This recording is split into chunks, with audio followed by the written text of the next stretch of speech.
And I agree 100% that it is a very fine line. But I've learned that when I don't, or we don't, a few years ago, I think actually when I turned 50, I started to realize that I had lost myself. I didn't know what I want. I never had a dream of it. But when I started getting that positive feedback and started believing in myself, it brought sunshine. And I'm sure many of your listeners have unfortunately had the experience. Welcome to the Life on Purpose Over 40 podcast, where empowerment, elegance, and health take center stage. I'll be your guide on this thrilling journey to outshine your past self. This is a podcast all about transformation. We're plunging headfirst into exactly what health, wellness, style, relationships, and career look like as a woman over 40. You'll be hearing from all the most sought after global trailblazers and experts. This isn't just about learning, it's about embracing your inner, fierce, fabulous self. Let's get started. Welcome everyone back to the podcast. I have the gorgeous Debbie Weiss here. We've just had a quick chat before we got onto the recording, and she has been an absolute bright, shining star today. So I'm so glad to have you here, Debbie. It's fantastic to have you. I've been wanting to get you on for a couple of weeks, so thank you for joining me. Oh my goodness, thank you so much. And I thank you for calling me gorgeous. Wow, I love that adjective. You've definitely got an air of happiness and bubbliness and positivity that radiates through. So it's fantastic to have you. Thank you. Thank you. And Debbie, I am blown away by a lot of things that you have done with yourself. And I just want to run the listeners through a couple of things because I'm going to read from my show notes because there's quite a lot to cover.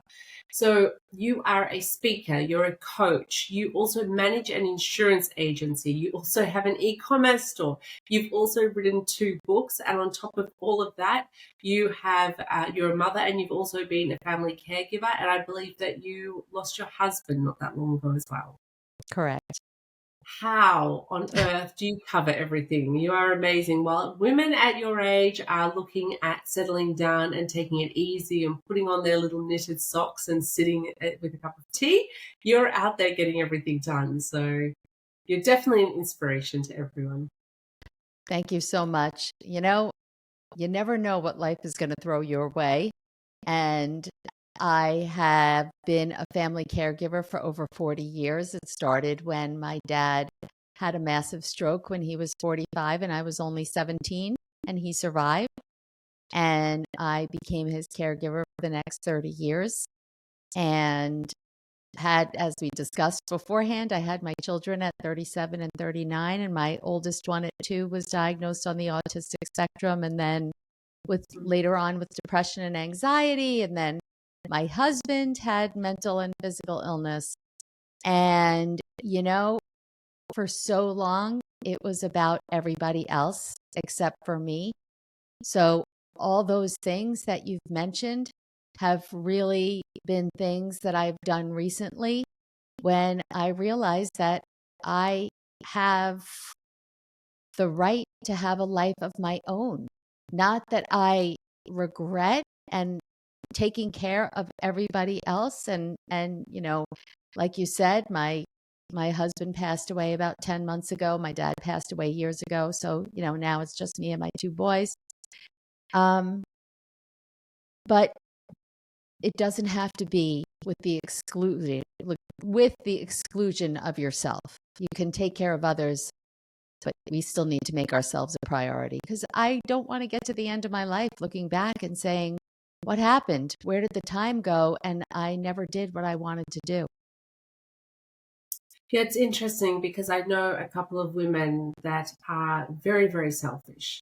They're all about themselves and they put themselves above their children and they put themselves above everyone, especially their children. And then those are the type of women that say, but I have to. If I don't put myself first above everyone, then I won't get what I want. But I think there's a fine line. I think there's something to be said for, I would never put myself above my daughter. Yeah. So, but at the same time, I do need a break and I do need to have a bath. So sometimes, hey, sorry, little one, you're going to go and play and do something else while I have a bath or while I look after myself. And I think that we can do it while looking after others and looking after ourselves. And look at the example, look at the example that you're setting for your daughter to, it's okay and it's necessary. And I agree 100% that it is a very fine line. But I've learned that when I don't, or we don't take care of ourselves for an extended period of time, in the end, then we're doing a disservice to those we care for, because then I'm not coming with the right mindset. I'm coming with, and I'm not talking about your 3-year-old, I'm coming with anger and resentment. And, is that the way you want to show up for those you love? I don't think so. So, if it takes making sure that you get a little something of what you need to regenerate, refuel, fill your tank, all of that, it's not selfish. It's necessary. And in the end, it's good for everyone. So tell us a little bit more about, you mentioned a couple of terrible things that you've had to experience, but tell me more about the journey that's led you to where you are now, and your book, because you've got a book with an amazing title, which I think is fantastic. So maybe tell me more about how you got to that point. Sure. So a few years ago, I think actually when I turned 50, I started to realize that I had lost myself. I didn't know what I want. I never had a dream of being an author or anything that I'm doing now. Very, very far from it. But after I turned 50, I kind of started out on this exploration journey that I really didn't even consciously do. I had always had issues with my weight. It kind of started with that and a shift in mindset. And when I saw how that made such a difference in my weight journey, I thought to myself, okay, I have always been happy, positive, kind of a bubbly person on the outside, but I have had a lot of dark clouds, and I spent my life feeling like I was a victim of all of my circumstances, all the things that had happened to me. And I internally felt like, why me? And doing that terrible comparisonitis thing, right? Looking at everybody else's life that seemed so much better. So after I had that realization, it kind of led me on this journey. And just a few years ago, I realized that while I do enjoy my job at my insurance agency, I like helping people, but is it my passion? No. I don't know what my passion is. I don't know what I want to do. And I kind of listened to my gut, and one thing led to another. And that's a very long story for a very long podcast.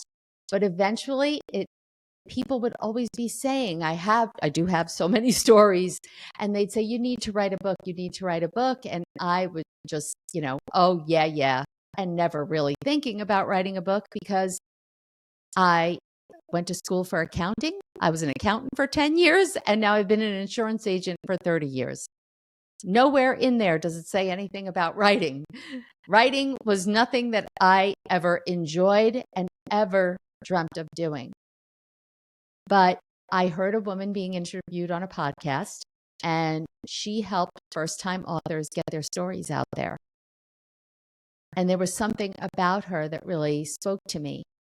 And so I contacted her, and we talked on Zoom for an hour, and she made me feel so comfortable and safe, and kind of took away all of my concerns about not knowing how to write or where to start. And she was starting a 12-week course for first-time authors. And I thought to myself, well, this book thing is showing up in my face for a reason. Let me just join the course. And I honestly never thought that I would complete a book, number one. Number two, when I had to make the decision about joining, my husband had just received a terminal cancer diagnosis. So I actually went to my therapist and said, I'm embarrassed that I'm even asking you this at a time, at this time in my life. And I told her about the course and I said, of course, you're going to tell me not to join now. This is ridiculous. And she said, no, just the opposite. I think that you need something separate from what's going on just for you. And she was right. And I would set aside time every day and to write, even though I had no idea what I was doing. And my husband passed away December 30th, 2022. And I was 2 chapters short of finishing. Wow. So it's, yes, and it's called On Second Thought, Maybe I Can. You're giving me goosebumps. So I want to understand better what were you thinking? Because you were going through that. Your husband's gotten this diagnosis. You're looking after your husband. You've got a son already that needs care as well. And your father might have just... My father was already deceased by then. Yeah. But you had so many things going on. When you spoke to this woman, and between that time of speaking to her and you thought, okay, she sounds fantastic. She's explained to me that I can try this. But then you still went to your therapist to ask with the expectation to get a no, to shut you down. What was your mindset then? What was going through your head that you were going in there to get a no? Well, I was also going in there to get a no because I was afraid. I was afraid I didn't have the capability to do this. I was afraid that I was going to be judged because my writing would be childlike. And I think I was actually hoping that my therapist said no. I was also afraid we would meet weekly on Zoom, and I was afraid I didn't know what if she gave, quote unquote homework and I wasn't able to do it. Then, I'd be a failure, all those limiting beliefs that came with me from my childhood. And, if my therapist said no, well, then I had permission not to face those limiting beliefs. But when she said yes, I said, uh-oh. And all of those fears were really put to rest in the first couple of weeks when I met the other women. I knew I had come to the right place. That's fantastic. And what about your family? How did your son and your husband react to your doing something for yourself? So my son, my husband also suffered from mental illness as well as physical illness. And unfortunately, right before he was diagnosed, he had just gotten out of a mental illness hospitalization where he actually came out really a different person, happier. I don't know. We had felt so hopeful. He was embracing therapy, something he never really did before. He just had a sunny outlook and hope, and it gave the rest of us hope.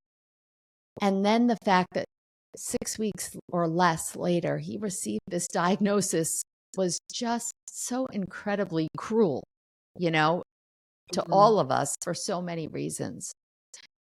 And that progress that he made, he slowly, as the difficulty of what he was going through physically and mentally took over, and he slipped back into that dark place. So my husband was actually sometimes resentful and would say that you are planning your life for after I'm gone, which was the furthest thing from the truth. So he was scared. And, this thought of, and the things that had led me to that moment of saying yes to write the book really happened before his diagnosis. There was no plan. There was no plan. I didn't know that he was going to receive this life-ending news. So that made it difficult for me. My son, he's fine as long as I give him what he wants when he wants. He's okay. So he really wasn't an issue. I would schedule time to write at 6 a.m. before my husband got up. And when I couldn't do that, or sometimes he was up at that time, then, I would say in the afternoon when I knew he was going to lay down or didn't need me, I would say to him, I'm going upstairs. I'm going on a meeting. If don't bother me unless it's an emergency. And he kind of got used to it, but he did have those moments of resentment, and that was difficult for me. Yeah. Yeah, I can imagine it would be. But then what I can't believe even more is how you continue to push through, because at that stage, a lot of women would have given up on that and just said, okay, this is not working because everyone's angry at me or people are angry at me. Maybe I shouldn't be doing this. What was that kept you going through that? Thinking about it, because my husband had a lot of hospitalizations, and I would bring my computer with me because I would sit with him all day there. I would stay with him, as long as I could. And I would work in his hospital room when he was napping. What I found is that my therapist was 100% right. This was something that was bringing joy into my life at a very dark time. And it gave me something else to look forward to. It gave me something I couldn't believe as I was writing. And then when I shared, we would go to the groups and we'd have to share, not have to, but they'd ask if you wanted to share anything that you've written, which was extremely scary the first time. And then when they gave me positive feedback, I didn't believe it. I said to the woman who ran it, I said, well, you have to say good things. She said, no, I don't have to say, So it took me a while, but when I started getting that positive feedback and started believing in myself, it brought sunshine. It was a sliver of sunshine into my life, and it helped me really get through an extremely challenging time. And I'm sure many of your listeners have unfortunately had the experience of taking care of or being there when someone is diagnosed with a terminal illness. But the mental illness side was really what was more difficult. Mm. Yeah, I had to care for my ex-fiance's father through cancer until the end, and I can only imagine, because I know what he went through when his mental well-being declined extremely badly, and he wasn't that well beforehand, so he wasn't diagnosed with anything, but he was always like, we'd laugh, grumpy old man, but he was always like a angry old person. And not old, he was always like that his whole life. So yeah, it got worse and worse, and it's terrible at that stage. So I can imagine for you it was very difficult. Yeah, it was very, very taxing myself mentally. And so is that when you decided to shift from I can't to I can? Because is that where your book title came from? Like, you're writing a book, but what was that whole experience of deciding to call it this? And then where did that shift come from? So a year or two before that, I had met with someone called a story coach, which I was unfamiliar with that term. But he really helped kind of figure out what is your story? How do you tell your story to other people? And so, of course, first I have to tell my story to him. And as I did, he said he was actually the one who coined the maybe I can. And then I added the on second thought. And he felt that my life was really me being told, no, you can't. And I would open up the door a little bit and say, maybe I can. And it's funny because I didn't see it like that. So it's so interesting when you have somebody else's perspective on what's going on. And then when I reflected and I realized, I think he's right. I do that. And I didn't even know it. And I was so quick, or I have always have this knee-jerk reaction whenever someone asks me to do something new, unfamiliar, or something that I think I'm not going to be good at, I immediately say, oh, no, I can't, or I don't do that, or, right away. But then if you stop for a minute and pause and think to yourself, well, on second thought, why can't I do that? We're so quick to list all the reasons to tell ourselves why, no, this is not a good idea. Well, let's pause for a minute and tell ourselves all the reasons it might be a good idea. And I think it's that space in between, that little beat where instead of just saying no and walking away, give it another second, because you've got to find on the other side, there are a lot of reasons why you absolutely can. It's just probably you're scared. So is that the main thing? So for me, I'm the exact opposite. I'm the one that's like, yeah, I can do that. Yeah, I can do that. I can do that. And I say it way before I actually think about it. Then afterwards I sit back and go, okay, I've said yes to it, so I've got to make it happen. How am I going to make it happen? So I'm that person. And my mum said I was always like that. So what are the sort of things that you tell yourself are the reasons why you can't do it? Oh, I mean, I think it stems from those limiting beliefs. It's those fear of failure or being rejected, or for me, I think fear of judgment, because I feel like people judged me when I was younger for my appearance, for being overweight, and I never wanted to be seen because of that, because I figured if someone sees me, now they're going to judge me.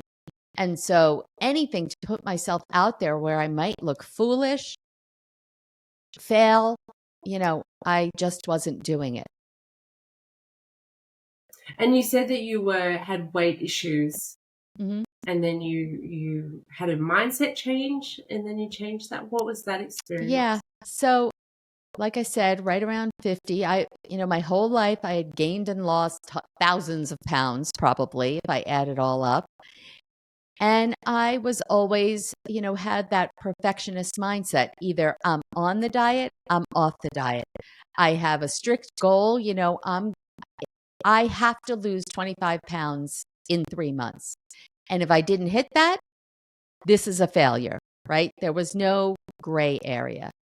And even though I had tried every diet under the sun, Weight Watchers was what worked for me the best and was easiest to integrate into my life.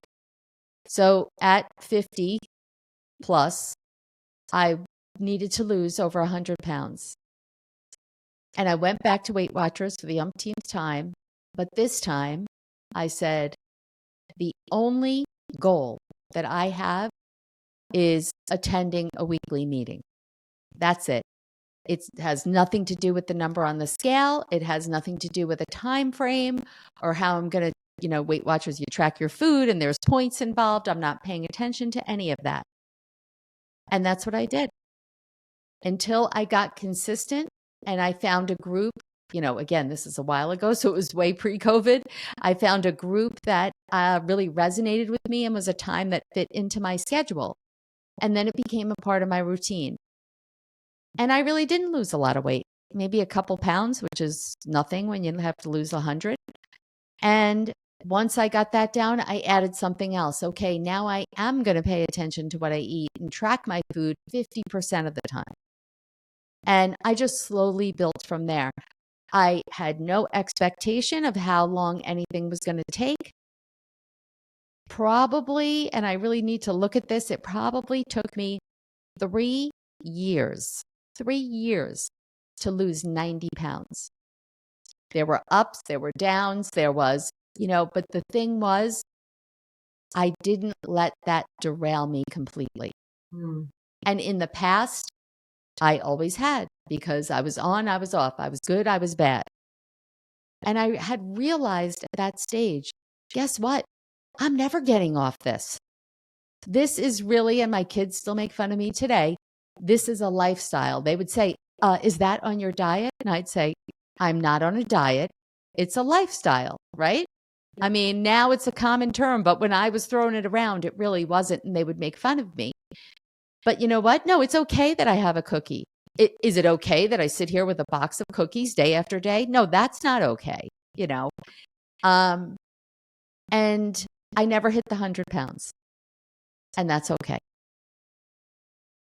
I'm still on the journey. Like I said, it's a lifestyle, and I've gained back 10 to 15 pounds of the 90, and then I've lost it again and, you know, played with it. But for me, I have never been this under control or comfortable or whatever. It's probably been now about 7 years that I've been able to. That's fantastic. That's really fantastic. And I don't think gaining 10 pounds here and there and losing it and gaining it, I think the people that are really stuck on a very, very strict diet and they have no room to move, it doesn't bring joy either, because then their whole life revolves. I've got enough friends, like when I go out with them, the way they eat, and I'm like, oh my God. And because I had serious stomach problems for so many years, so I couldn't eat most things. I was on, that's a long story on its own. Mm-hmm. And I fixed that in the meantime, but the things I couldn't eat, and just constantly thinking about food to that extent. And like you said, having a cookie every now and then, you have to live, and you have to live enjoyably as well. So congratulations. That's great. Thank you. It is very freeing, actually. It's a very freeing feeling to not let it bother me, you know, to just know it is what it is. I am not, I turned a month ago, I turned 60, and 3 of my friends and I went to Italy for 10 days, which was amazing. Oh. And you know what? I didn't care. I ate gelato probably, 6-7 days, and I didn't care. I didn't care what the number on the scale said when I came back, because unfortunately, I don't know how many more times I'm going to Italy, you know, and that's what I enjoy. I'm going to eat pizza and pasta. Like, I'm not thinking about it. And that's okay to not walk around with, it's almost like this dread or this, you know, or berating myself. No, I'm having it. I'm enjoying it. And, you know, when I get back home, it's back to it. And do you feel like you put on less weight than you would have, say, 10 years ago, if that was the same situation? Yes, especially because I would have let that trip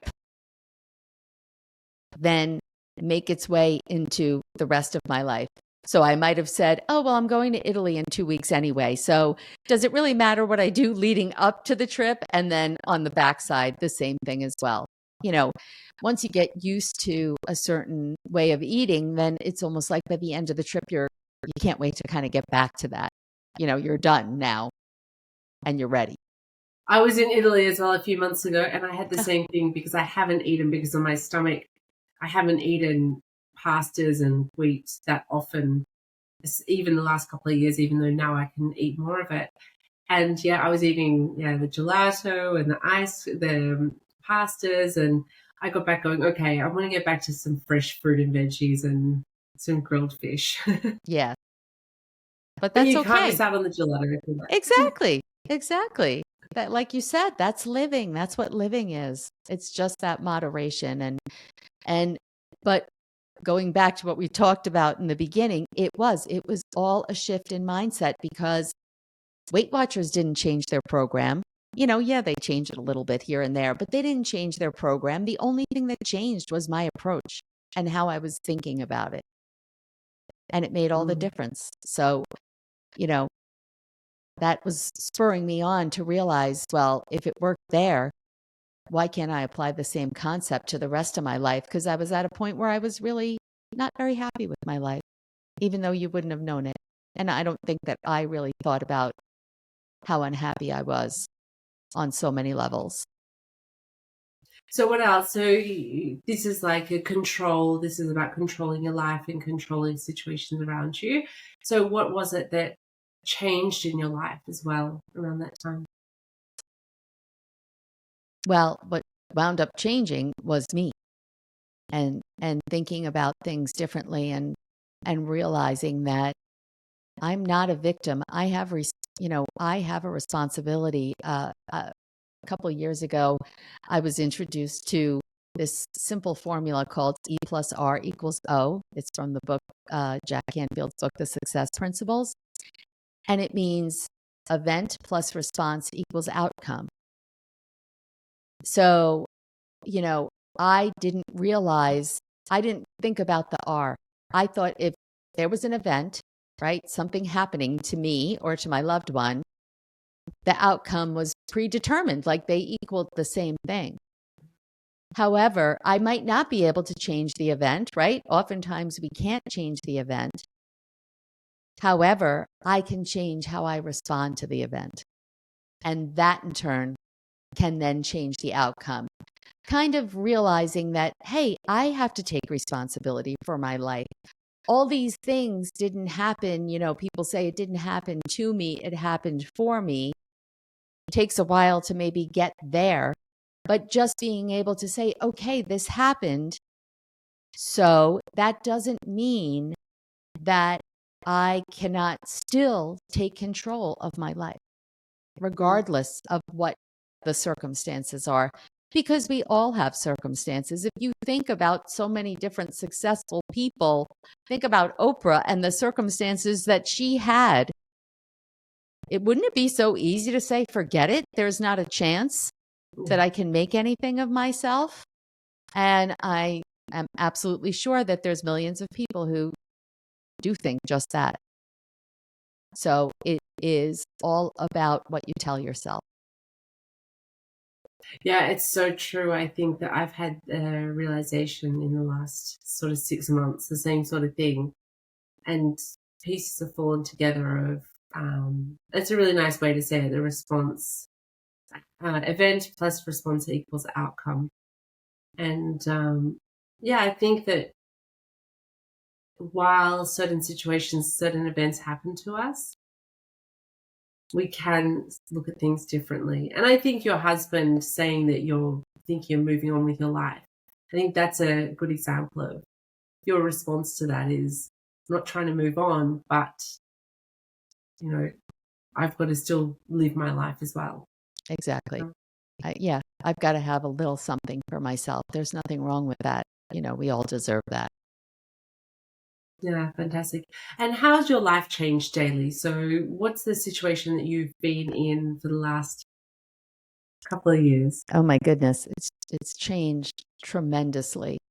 And when I look back, I would never have known 3 years ago, even a year ago, honestly, where I would be today. And I don't know exactly where I'm going because like I said, I just started this journey of exploration.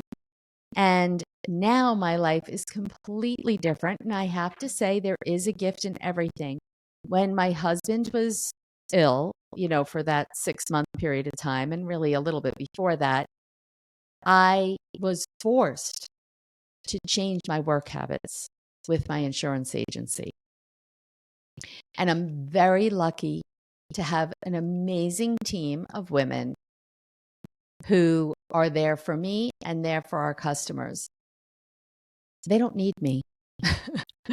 When I go in now, they're like, what are you doing? Stop asking us questions. We have this.